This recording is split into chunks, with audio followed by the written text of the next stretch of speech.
Uzdrav mě za $1 000 000, smál se milionář, dokud to chudák chlapec neudělal během několika sekund. V přepichovém sále hotelu Grand Meridian cinkaly sklenice šampaňského a lidé v drahých oblecích si podávali ruce, zatímco u zadního vchodu tiše stál 13letý kluk v ošoupané mikině. Přišel jen proto, že slyšel, že po charitativní večeři zůstává jídlo. Pak zazněl hlas, který přehlušil hudbu. Tak pojď sem, chlapče, zvolal miliardář Richard Halvorson z invalidního vozíku. Říkáš, že umíš léčit? Uzdrav mě za $1 000 000. Sál vybuchl smíchem. Co je? Bojíš se? Pokračoval posměšně. Neboj si jen další šarlatán z ulice. Chlapec se přiblížil. Nepůsobil uraženě. Jen se díval. Klidně. Pozorně. A pak během několika vteřin položil ruce tam, kam by si žádný lékař netroufl bez přístrojů. V sále náhle přestalo být slyšet vůbec nic, protože muž, který se 5 let nepostavil na nohy, se náhle zvedl. Ale místo potlesku přišlo něco úplně jiného.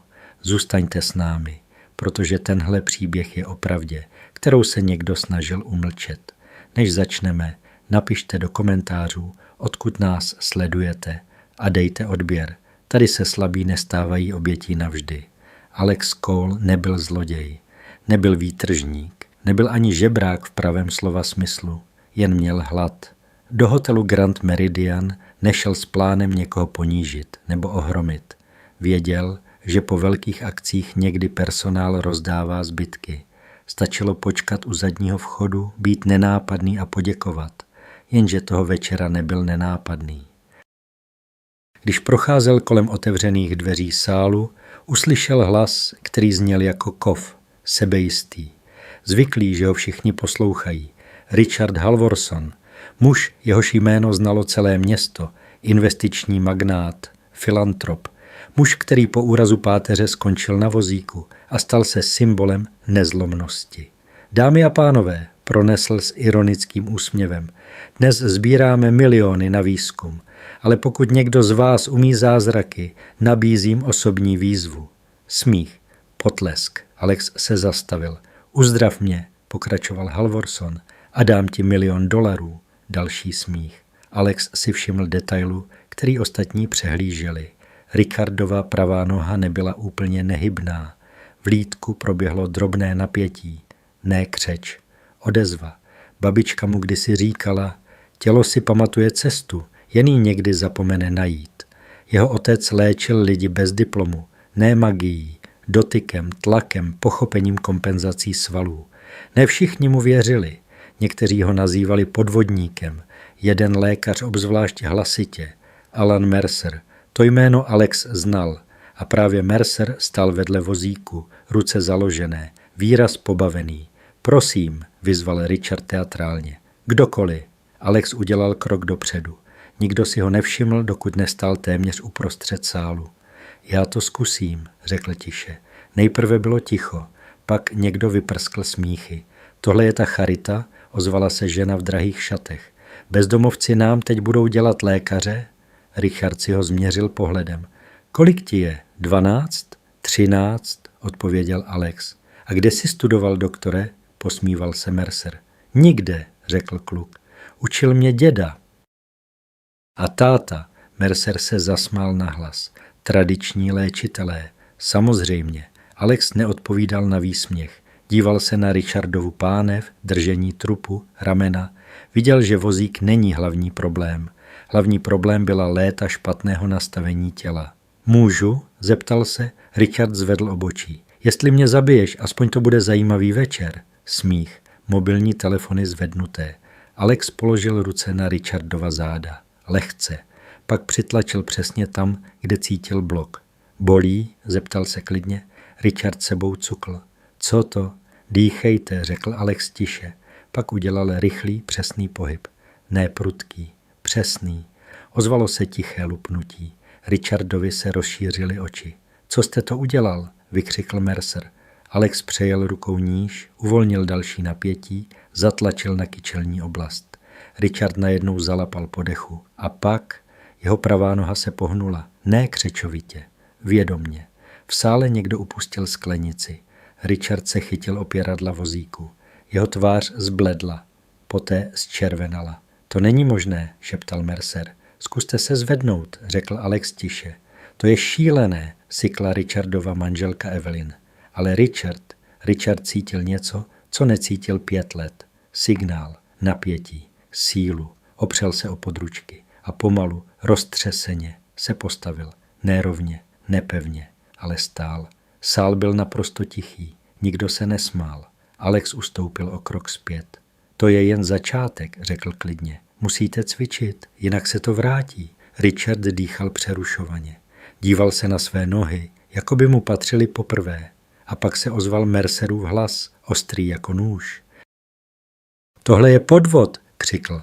Okamžitě zavolejte ochranku, ten kluk na něj zaútočil. 2 muži v černém se rozběhli k Alexovi. Smích se změnil ve šepot. Zázrak se změnil v obvinění. A chlapec, který před minutou dokázal nemožné, byl náhle jen bezdomovec bez licence. Alex nekladl odpor, když ho chytili za ruce. Jen se ještě jednou podíval na Richarda a v tom pohledu bylo něco, co si miliardář zapamatuje navždy. Ne prosba, ne strach, pravda. Ochranka Alexe držela pevně, jako by byl nebezpečný zločinec. Sál, který před chvílí oněměl úžasem, teď hučel šepotem a rozhořčením. Tohle je nepřijatelné, zvolala Evelyn Halvorsonová a přistoupila k manželovi. Richarde, posaď se, okamžitě si sedni. Richard ale stále stál, třásl se, opíral se o stůl, ale stál. Jeho oči byly plné něčeho mezi šokem a nadějí. Já cítím chodidlo, zašeptal. Evelyn, já ho cítím. Doktor Mercer přiskočil a zatlačil muže zpět do vozíku. To je adrenalin, vyštěkl. Krátkodobá reakce na stres, nic víc. Pak se otočil k ochrance. Zavolejte policii. Ten kluk provozuje medicínu bez licence a fyzicky napadl pacienta. Alex se nebránil, jen klidně řekl, neublížil jsem mu. Drž hubu, sykl jeden z mužů a zatlačil mu paži víc dozadu. Richard se nadechl, jako by chtěl něco říct, ale Evelyn mu položila ruku na rameno. Nech to být, zašeptala mu ostře. Nestrapňuj se. Ta věta byla sotva slyšitelná, ale Alex ji slyšel a pochopil víc, než by 13letý kluk měl chápat. O hodinu později seděl Alex v malé místnosti hotelové bezpečnosti. Naproti němu 2 policisté. Takže ty tvrdíš, že si ho uzdravil? Zeptal se jeden ironicky. Ne, odpověděl Alex klidně. Jen jsem uvolnil blokádu. On musí cvičit. A kde ses to naučil? Na YouTube? Ušklíbil se druhý. Od rodiny. Policisté si vyměnili pohled. Víš, že je to trestné? Alex sklopil oči jen na vteřinu. Ne ze strachu, z únavy. Trestné je brát lidem naději, řekl tiše. Dveře se otevřely. Vstoupil Leonard Brooks, vysoký muž s šedinami a pevnou postavou bývalého sportovce. Ten kluk jde se mnou, řekl pevně. Je pod mou zodpovědností. Brooks znal Alexova otce. Věděl, jak pracoval. Věděl, jak byl zesměšňován doktorem Mercerem, když léčil lidi, kterým už nemocnice nepomáhaly. Tohle není konec, řekl jeden z policistů. Halvorsonovi zvažují žalobu. Brooks přikývl. Tak ať. Druhý den ráno byl Alex na titulních stránkách. Šarlatán z ulice napadl miliardáře. Fotografie zachycovala jen moment, kdy Richard stojí a Alex je vedle něj. Ale článek mluvil o podvodu, manipulaci a nebezpečných alternativních praktikách. Mary Finchová, investigativní novinářka, si toho všimla. Něco jí nesedělo. Video z mobilů hostů kolovalo po internetu.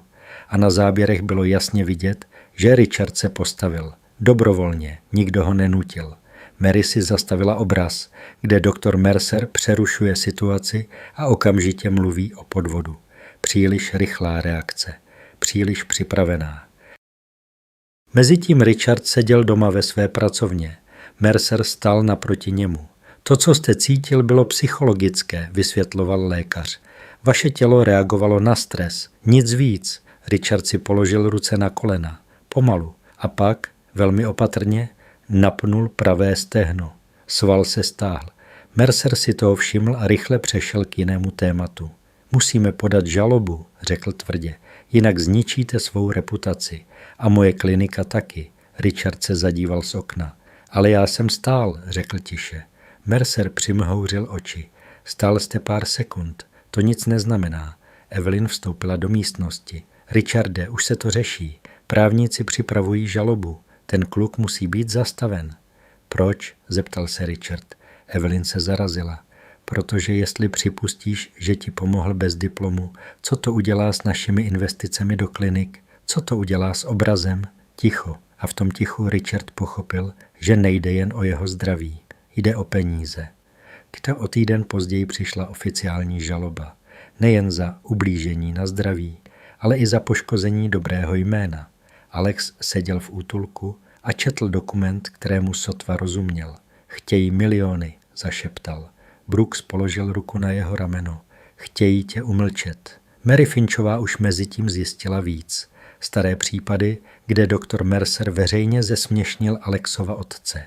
Lidi, kterým bylo zlepšení náhle označeno za náhodu. Vzorec. A čím víc pátrala, tím víc si uvědomovala, že tenhle kluk možná neudělal nic špatného. Možná jen sáhl na něco, co nemělo být zpochybněno. Alex seděl na posteli a díval se na ruce. Babi říkala, že pravda bolí jen ty, co ji nechtějí slyšet, zašeptal. Jenže tentokrát pravda bolela jeho. A někdo velmi mocný se postaral, aby ho rozdrtil. Ale příběh zdaleka neskončil. Protože Richard Halvorson si každou noc, když zůstal sám, zkoušel pohnout nohou.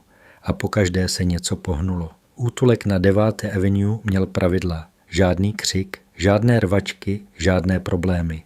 Pro Alexe to znamenalo jediné. Držet se stranou, být tichý, nevynikat. Přesně tak, jak se naučil přežívat.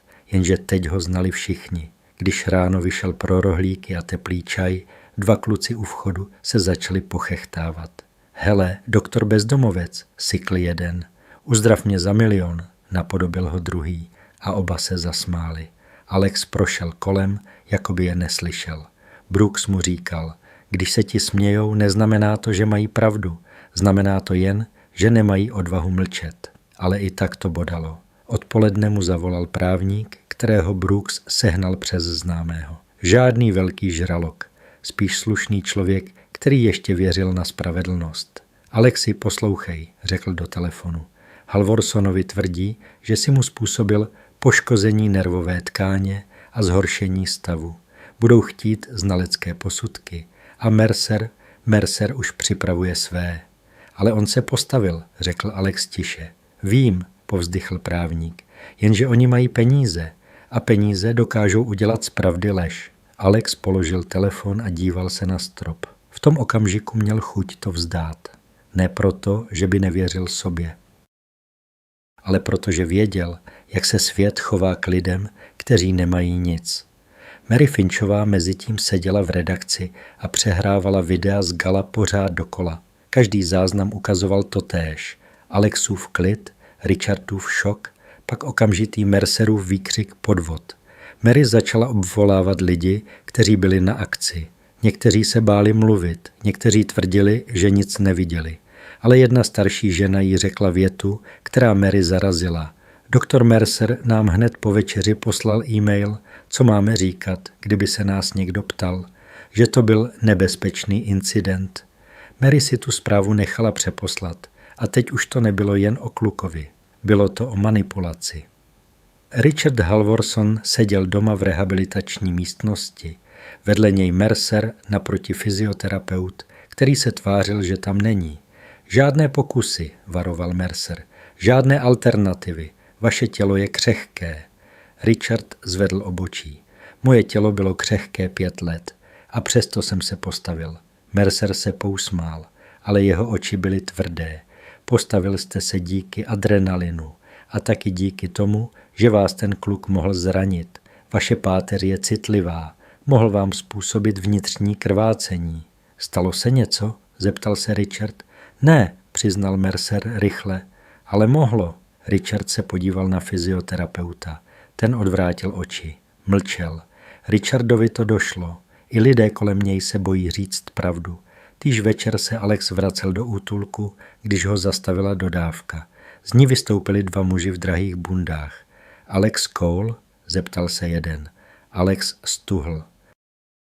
Kdo jste? Jsme od Halvorsonových, řekl druhý. Podal mu obálku. Nechceme z toho dělat cirkus. Vezmi tohle a podepiš prohlášení, že jsi celé vystoupení vymyslel.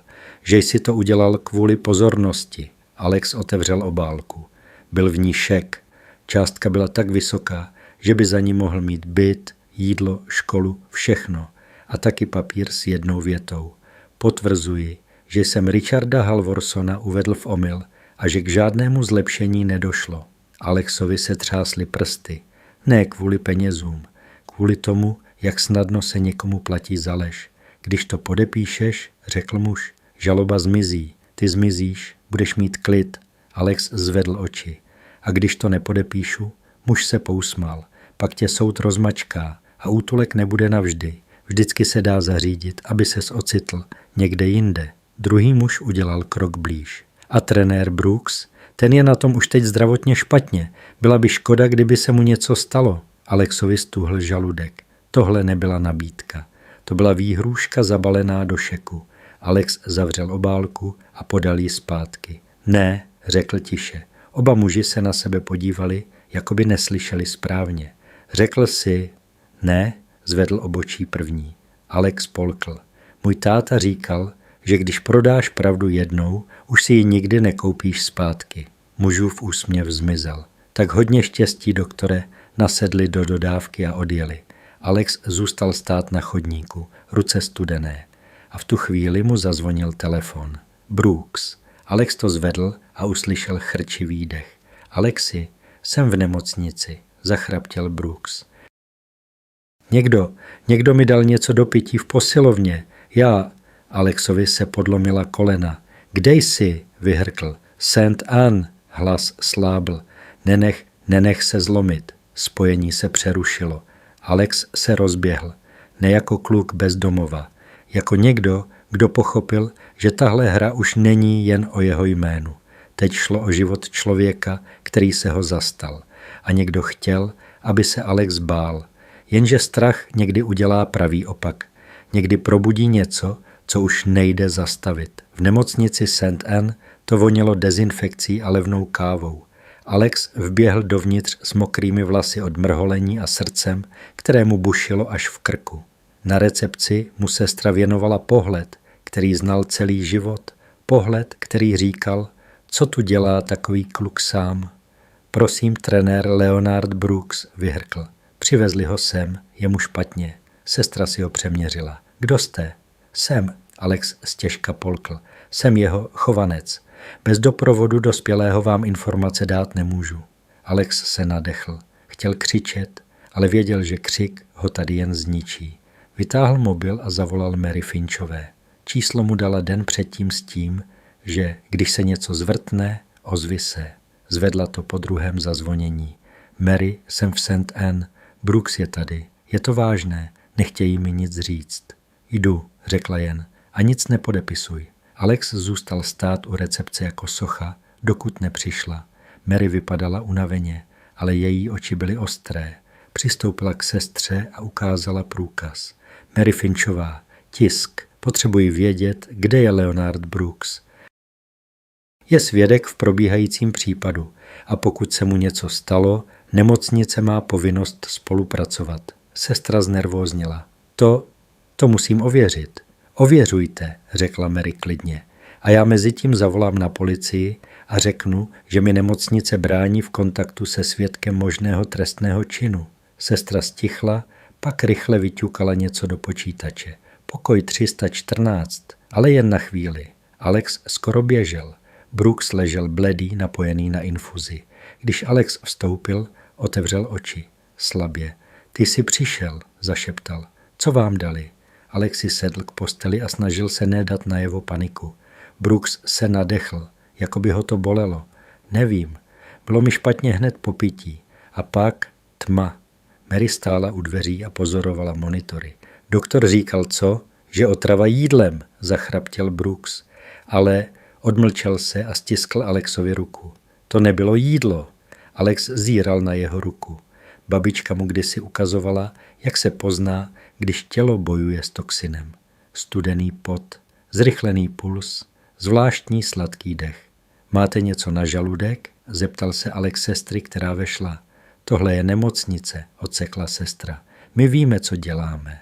Alex se podíval na infuzi a na dávkování. Něco mu nesedělo. Tohle ho jen uspává, řekl tiše. A když ho uspíte moc, selžou mu plíce. Sestra stuhla. Ty tomu nerozumíš. Rozumím tomu, že mu klesá saturace, řekl Alex a ukázal na monitor. A rozumím tomu, že mu dáváte něco, co to zhoršuje. Mary zpozornila. Kdo rozhodl o léčbě? Doktor na příjmu, odpověděla sestra. Doktor Mercer poslal doporučení. Alexovi se sevřel žaludek. Mercer, v nemocnici, kde leží Brooks. To už nebyla náhoda. O 10 minut později se otevřely dveře a vešel Alan Mercer. Bez bílého pláště, ale s tím samým výrazem, jako by vlastnil každou místnost, do které vstoupí. No samozřejmě, ušklíbil se, když uviděl Alexe. Malý šaman tady rozdává rady? Mary se postavila mezi ně. Doktore Mercere, proč jste posílal doporučení na léčbu pacienta, kterého neznáte? Mercer se na ní podíval, jako by byla hmyz. Jsem konzultant a pan Brooks je v ohrožení a tenhle kluk, kývl k Alexovi, je důvod, proč se do toho vůbec dostal. Alex sevřel čelist. Vy jste mu něco udělali? Mercer se zasmál. Ty už fakt nevíš, kdy přestat. Pak se naklonil k Brooksovi, jako by ho chtěl uklidnit, ale jeho hlas byl tichý a ostrý. Leonarde, jestli se do toho budeš plést, skončíš špatně. A víš, že tohle je jen ukázka. Mary zbledla. Vy mu vyhrožujete? Mercer se narovnal. Já jen popisuju realitu.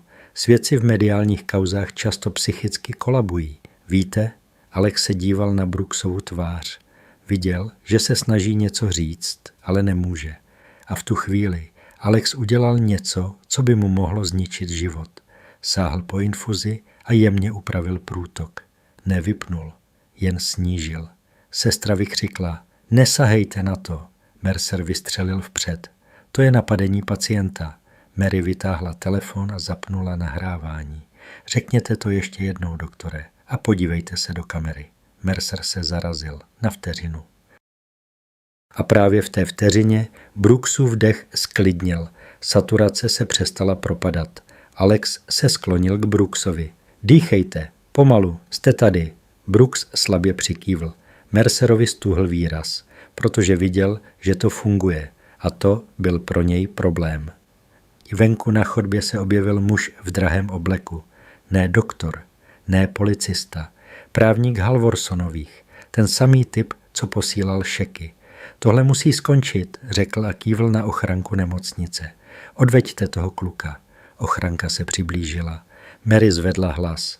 Jestli ho odvedete, zítra bude na titulní straně, že nemocnice chránila doktora, který zasahoval do léčby svědka. Právník se usmál, ale oči měl mrtvé. A zítra může být na titulní straně i něco jiného. Třeba, že jste byla přistižena při manipulaci s důkazy. Alex cítil, jak se mu třesou ruce. Ne strachem, zlostí. Mercer se naklonil k němu. Podepiš, omluv se, zmiz, jinak tě rozdrtíme. Alex se nadechl a uviděl na stole vedle postele malou plastovou lahvičku s Brooksovým jménem. Něco, co mu dali v posilovně, prý vitamíny. Alex se na ní zadíval a v hlavě mu blikla babiččina věta. Jed je někdy schovaný v tom, co ti nabídnou jako pomoc. Vzal lahvičku do ruky. Tohle, řekl tiše, dám policii. Právník se ušklíbl. Jaké policii? V tu chvíli se ozvalo zaklepání. Do pokoje vstoupil uniformovaný policista a za ním ještě dva. Dobrý den, řekl ten první. Dostali jsme hlášení o možném nátlaku na svědka a zásahu do léčby. Mary zvedla telefon. Máme záznam. Mercerovi se v očích zablesklo vztekem. Alex si uvědomil, že právě překročili bod, odkud není návratu. Protože teď už to nebylo jen o tom, že Alex někoho uzdravil. Teď šlo o to, kdo se pokusil umlčet pravdu. A Richard Halvorson, ten muž, který se smál o milionu, seděl doma a sledoval zprávy z nemocnice. A poprvé se mu v hlavě ozvala otázka, kterou nemohl zahnat. Co když ten kluk měl pravdu a já jsem byl jen loutka? Richard Halvorson seděl ve své pracovně, ruce položené na opěrkách vozíku a oči upřené na obrazovku. Zpráva o incidentu v nemocnici St. Anne se objevila jen jako krátký odstavec, ale Richardovi stačilo pár slov. Nátlak na svědka, doktor Mercer, novinářka. Evelyn mu přinesla čaj a postavila ho na stůl, jako by tím chtěla udržet svět v pořádku.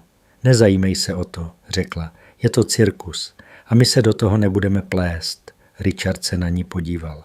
My už jsme v tom po krk. Evelyn zaváhala.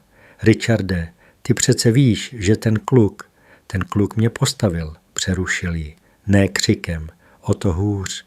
A ty si mi řekla, ať si sednu, abych se nestrapnil. Evelyn se nadechla, ale nic neřekla. Richard otočil vozík k rehabilitačnímu stojanu. Každý den mu říkali, že musí vydržet, že pokrok je pomalý. Jenže on cítil něco jiného. V noci, když byl sám, dokázal napnout stehno. Dokázal pohnout prsty u nohy. A to přišlo po Alexovi, ne po Mercerovi. Richard zvedl telefon a vytočil číslo fyzioterapeuta z kliniky, mladého muže jménem Sam Hargrove, který se vždycky díval stranou. Sam, řekl Richard, chci, abys mi řekl pravdu. Mohl ten kluk udělat to, co jsem cítil? Na druhém konci bylo ticho, pak tiché. Pane Halvorsone, já... Řekni to, naléhal Richard. Sam polkl. Možné to je, ne jako uzdravení páteře, ale jako uvolnění kompenzací. Mohl vám umožnit aktivovat svaly, které byly roky vypnuté. Něco jako odemknout signál. Richard zavřel oči. A Mercer? Zeptal se. Sam se odmlčel. Doktor Mercer nemá rád, když se ukáže, že něco funguje mimo jeho protokol. Richard položil telefon. Zhluboka se nadechl. Poprvé po 5 letech necítil jen bezmoc. Cítil vztek. Mary Finchová seděla s Alexem v malé kuchyňce útulku. Přinesla mu polévku a teplý čaj. Alex jedl pomalu, ale oči měl neustále ve střehu, jako by čekal, že každou chvíli někdo vrazí dovnitř. Brooks je stabilní, řekla Mary. Policie si odnesla tu lahvičku a na vteřinu se usmála. Doktor Mercer vypadal poprvé nervózně. Alex sklonil oči. To nic nezmění. Oni mě pořád můžou zničit u soudu. Mary vytáhla desky z papíry. Záleží na tom, co přineseme. A já už mám něco, co Mercer nechce. Ukázala mu kopii e-mailu, který poslal hostům z gala. Předpřipravené formulace, co mají říkat novinářům. Alex si to četl a cítil, jak se mu v žaludku zvedá horko. Tohle je lež, řekl. Ano, přikývla Mary. A soud nemá rád, když se někdo domlouvá na lži. Alex se nadechl. A Richard? Mary pokrčila rameny. Zatím mlčí, ale víš co? Lidi jako on někdy potřebují, aby jim spadla koruna před očima všech. Alex se podíval na své ruce. Já nechci koruny. Já jen nechci, aby mi vzali pravdu. Mary mu položila ruku na stůl. Tak ji udržíme. Druhý den ráno dorazil do útulku dopis. Nebyl od soudu. Byl to dopis na hlavičkovém papíře Halvorson Foundation. Alexovi se sevřel hrudník. Mary ho otevřela a četla nahlas. Nabízíme mimosoudní vyrovnání a finanční kompenzaci za podmínky, že pan Alex Cole podepíše prohlášení o omylu a zdrží se dalších veřejných výroků. Alex se zasmál. Krátce, hořce.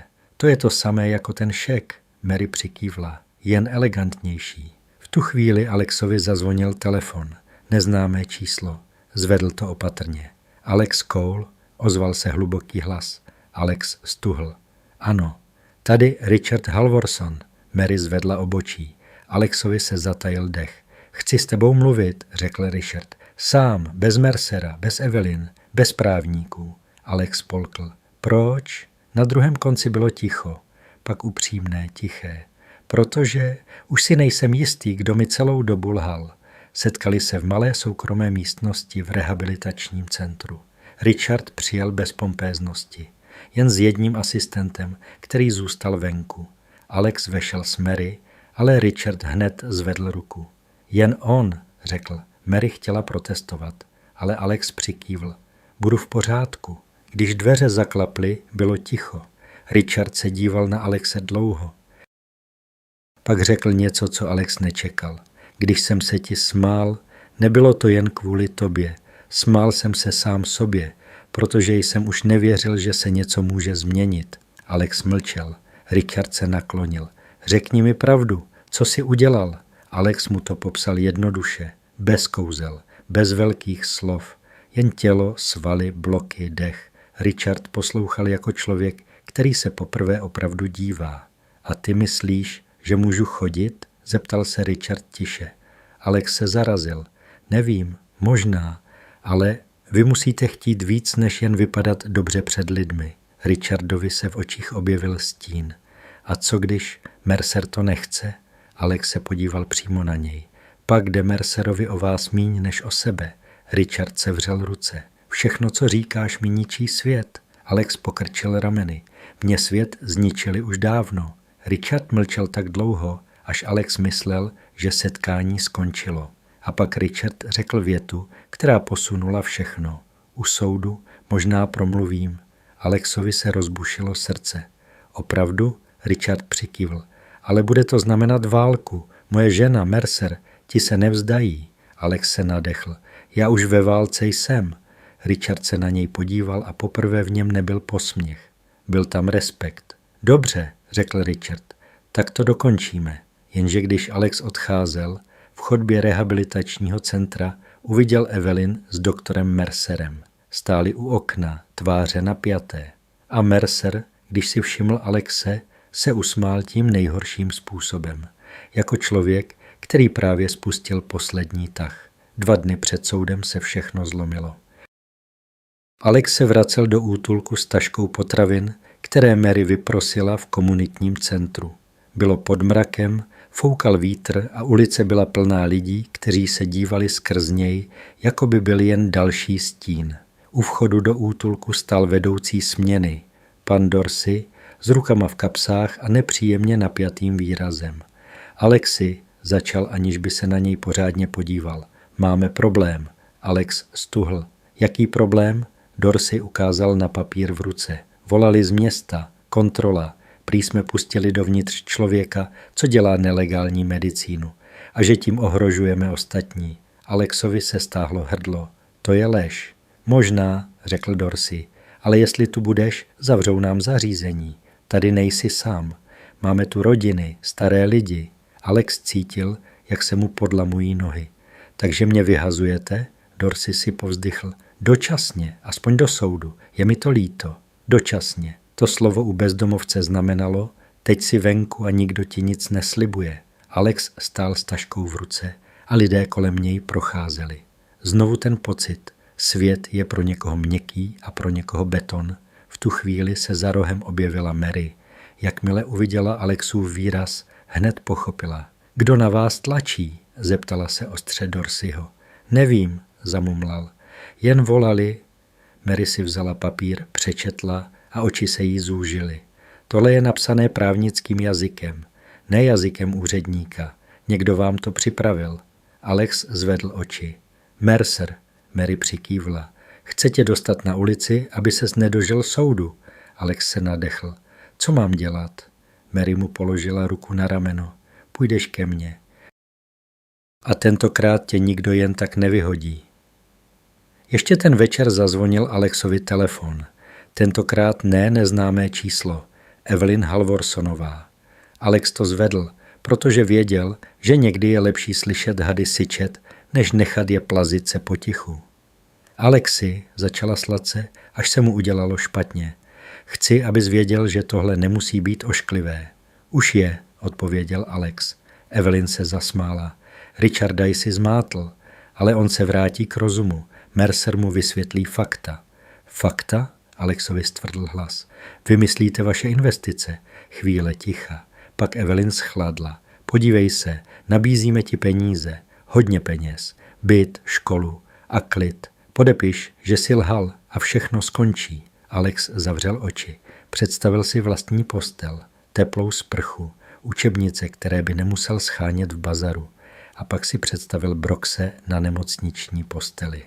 Ne, řekl, Evelínin hlas se změnil v led. Tak dobře, ale víš, co se stane s klukem, který se staví proti lidem jako my? Alex polkl.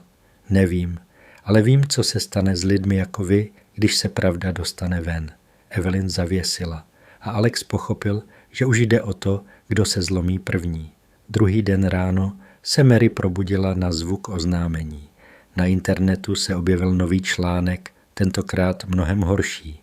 Chlapec obviněný z podvodu, minulost plná lží. Text tvrdil, že Alex byl už dřív vyhozen z útulku za krádeže, že jeho otec byl známý šarlatán, který způsobil smrt pacienta a že Alex prý ohrožuje veřejnost. Mary hned věděla, odkud to jde.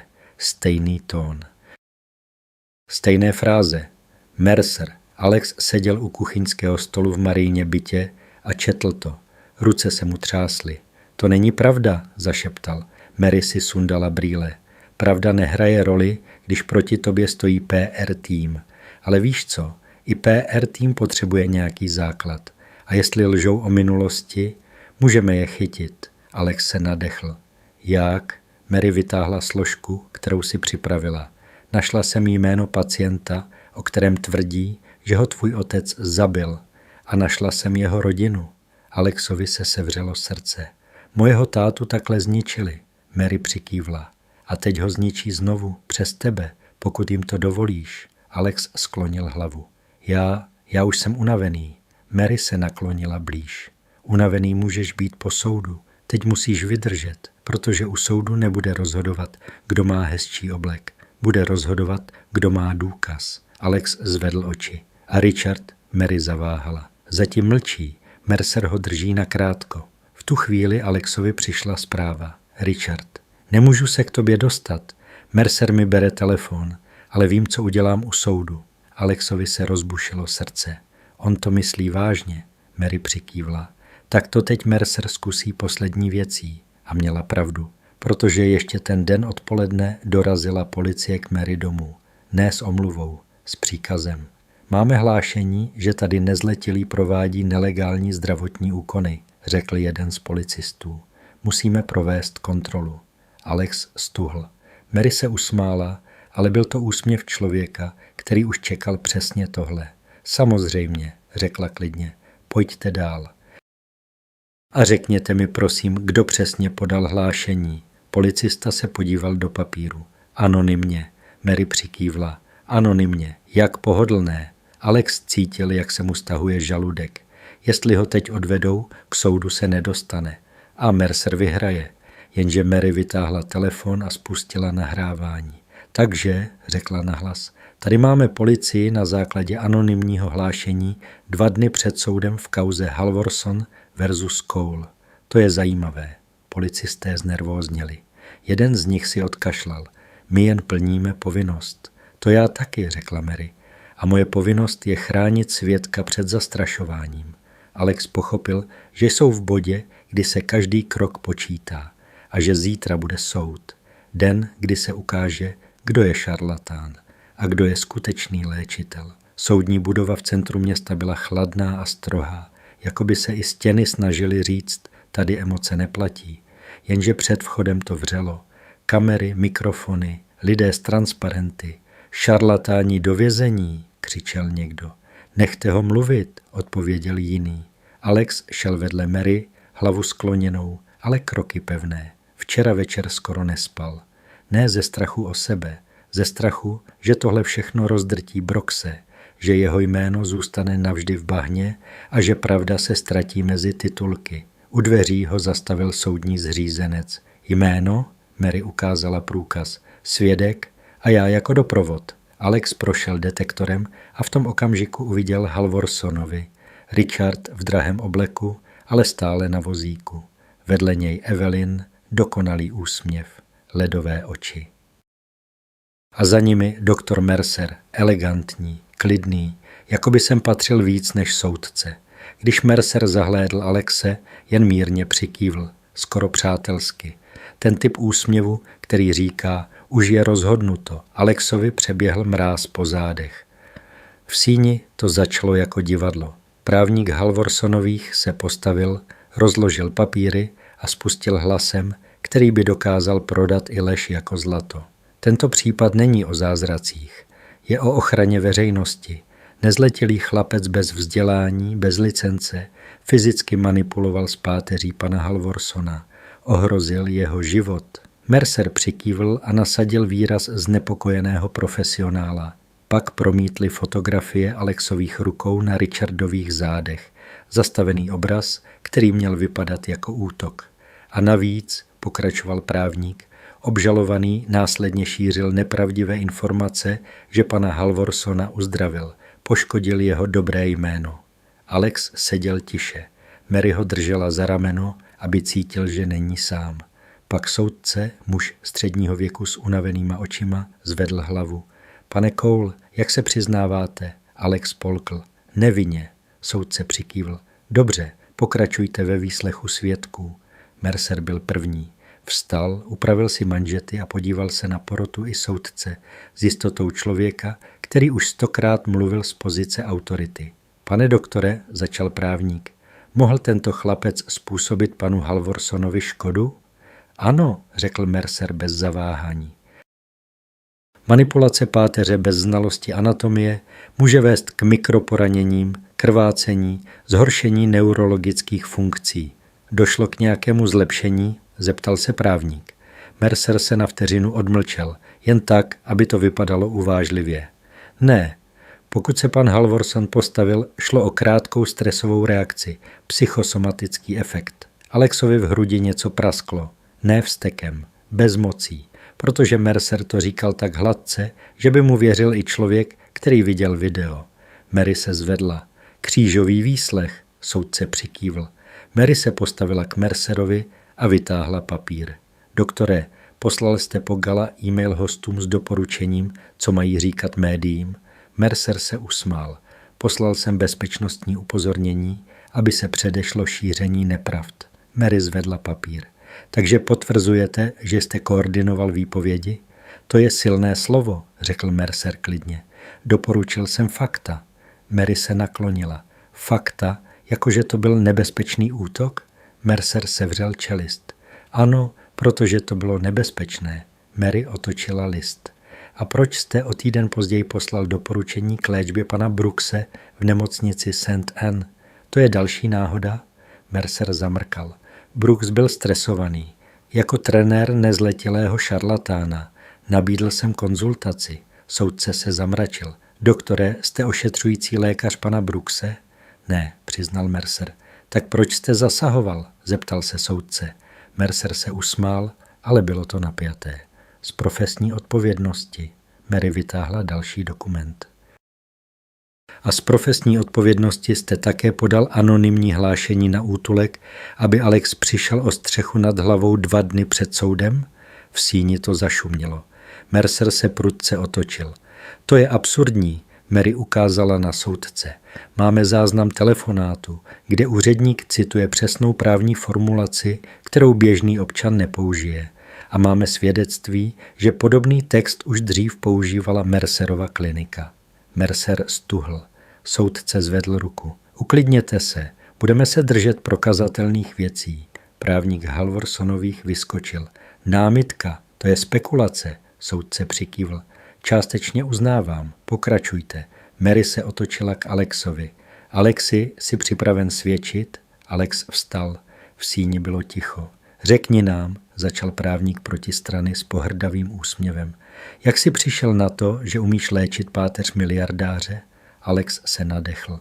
Já jsem neléčil páteř. Já jsem uvolnil tělo, které se roky drželo špatně. On měl signál, jen byl zablokovaný. To jsem viděl. Smích z lavic Halvorsonových. Evelyn si zakryla ústa, jako by slyšela hloupost. Právník se naklonil. Takže jsi to vymyslel. Alex zavrtěl hlavou. Ne, stál. Právník zvedl ruku. Pane Halvorsone, potvrzujete, že jste se postavil? Všichni se otočili na Richarda. Richard seděl na vozíku a díval se do země. Evelyn mu položila ruku na rameno jako připomínku, kdo má mluvit. Richard zvedl hlavu. Jeho tvář byla napjatá a v tu chvíli se stalo něco, co nikdo nečekal. Richard pomalu odsunul Evelyninu ruku. V síni to zašumělo ještě víc. Richard se nadechl a řekl: Ano. Evelyn zbledla. Mercer stuhl, jako by mu někdo vyrval židli pod nohama. Ano, zopakoval Richard hlasitěji. Postavil jsem se a cítil jsem pohyb v noze a ten chlapec mi pomohl. Ticho dopadlo na síň jako kámen. Právník Halvorsonových se zarazil. Pane Halvorsone, uvědomujete si? Richard ho uťal. Uvědomuju. A mám dost toho, že mi někdo 5 let říká, co mám cítit. Evelyn zašeptala. Richarde, prosím. Richard se otočil k soudci. Podávám svědectví proti vlastní žalobě. Soudce se narovnal. Vysvětlete. Richard se nadechl. Doktor Mercer mi roky tvrdil, že žádné zlepšení není možné. A kdykoliv se něco stalo, řekl mi, že je to náhoda. Ten večer jsem poprvé cítil naději.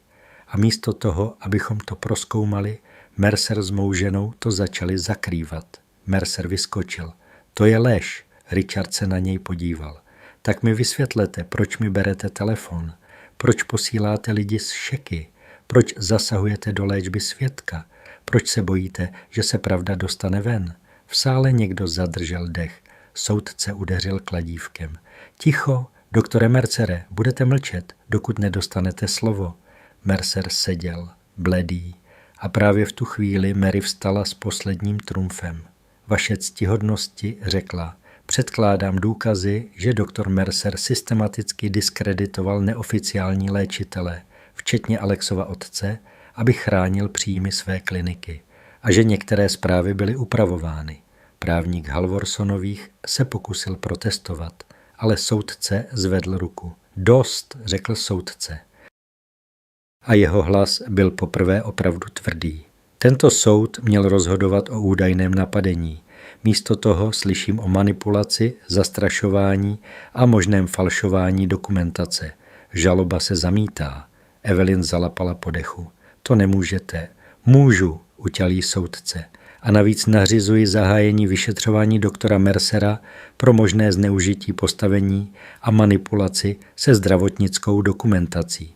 Mercer se zvedl, tvář skřivená. Tohle je hon na čarodějnice. Soudce se na něj podíval. Ne, tohle je důsledek. Alex stál u lavice a cítil, jak se mu podlamují kolena. Ne strachem, úlevou. A pak Richard udělal ještě něco. Otočil se na Alexe před všemi. Promiň, řekl nahlas. To slovo bylo jednoduché, ale v té síni znělo jako odplata, jenže venku na chodbě Evelyn sevřela kabelku tak pevně, až jí zbělely prsty. A když míjeli Mercera, zašeptala mu, tohle mu nenecháme projít. Mercer se usmál.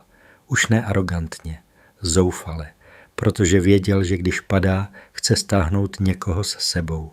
A Alex ještě netušil, že největší zkouška přijde až po rozsudku. Před soudní budovou čekal dav. Jakmile se otevřely dveře, blesky fotoaparátů rozřízly vzduch. Alex udělal krok ven a na okamžik ho oslepilo světlo. Ještě včera byl šarlatán z ulice, dnes na něj lidé volali jeho jméno, jenže Alex necítil vítězství, cítil únavu a také strach, který se držel v koutku mysli jako stín. Mercer a Evelyn to nenechají jen tak. Mary ho chytla za rameno. Nedívej se na ně. Jdeme. Richard vyjel za nimi. Obličej bledý, ale oči čisté. Poprvé působil jako člověk, ne jako socha z peněz. Když uviděl Alexe, zastavil se. Alexi, řekl nahlas, aby to slyšeli i novináři. Od dnešního dne chci, aby se pravda prověřila, ne pohřbila. A chci, aby byl ten kluk v bezpečí. Evelyn se objevila hned za ním, úsměv na tváři, ale oči jí hořely.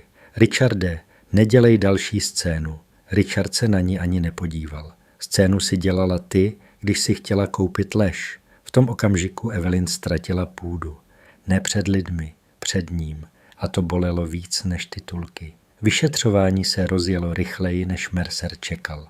Soudce poslal podnět, Mary dodala e-maily, policie přinesla záznamy o anonymních hlášeních a nemocnice St. Anne vydala dokumentaci k Brooksovu případu. A tady se Mercer přepočítal, protože v nemocničních protokolech chyběly části záznamů. Někdo je upravil, někdo přepsal dávkování a když forenzní kontrola porovnala elektronické stopy, ukázalo to na jedno jediné jméno – Alan Mercer. Nešlo už o alternativní léčbu, šlo o falšování zdravotnické dokumentace a to bylo v jeho světě horší než prohra. Byla to konečná. O týden později přišla zpráva, že Mercerovi byla dočasně pozastavena licence. O 2 týdny později mu ji odebrali úplně. Klinika, kterou vybudoval na pověsti jediného správného, se začala rozpadat, protože pacienti odcházeli. Investoři kůvli. Kolegové se od něj odvrátili, jako by byl nakažlivý. A Mercer, muž, který se smál klukovi bezdomova, skončil sám v prázdné kanceláři, kde mu nikdo nezvedal telefon. Poslední, kdo mu ještě odpověděl, byla Evelyn. Potřebuju, abys to nějak zastavil, sykla do telefonu. Richarde mi chce vzít nadaci i podíly. Udělej něco, Mercer se zasmál, tentokrát bez síly. Evelyn, já už nic nemám. Tak si k ničemu, vyštěkla a zavěsila. Ten den Mercer pochopil, jak chutná přesně ta samota, do které chtěl poslat Alexe. Evelyn se pokusila zachránit, co šlo. Udělala rozhovor, kde hrála oběť. Tvrdila, že ji manžel zmanipuloval a že Mercer jednal bez jejího vědomí. Jenže Richard tentokrát nelhal sám sobě. Na tiskové konferenci se podíval do kamer a klidně řekl: moje žena nabízela peníze za mlčení nezletilému chlapci. Mám o tom záznam a odmítám dál žít vedle člověka, který kupuje pravdu. A pak dodal větu, která Evelyn zlomila veřejně. Podávám žádost o rozvod. Titulky běžely celý den.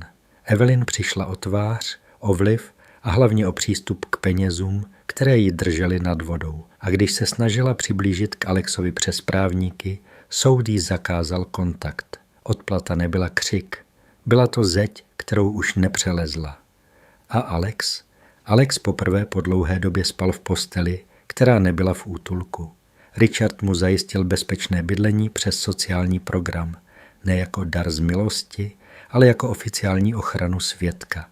Brooks se zotavoval a když ho Alex navštívil, trenér se slabě usmál.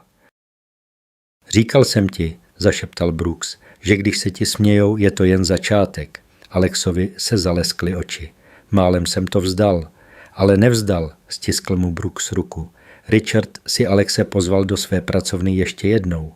Tentokrát bez právníků, bez kamer, jen oni 2.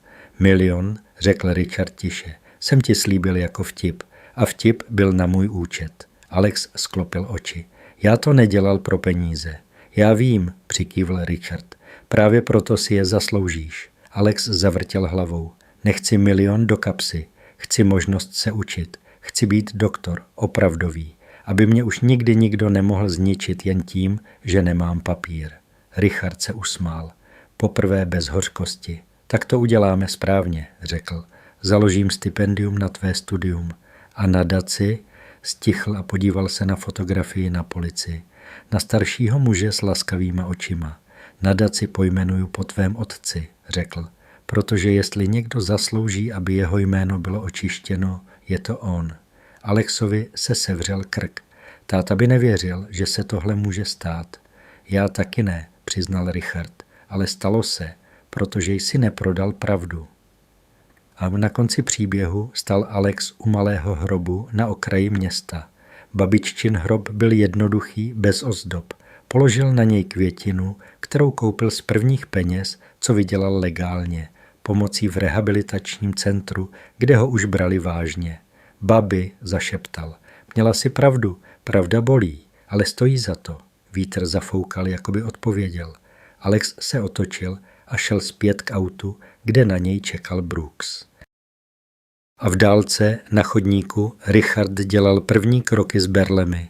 Ne proto, aby udělal show, ale protože tentokrát už nemusel nic předstírat. Kdo se směje slabému, často jen zakrývá vlastní strach a pravda si nakonec najde cestu ven, i když proti ní stojí peníze, titul a celý systém.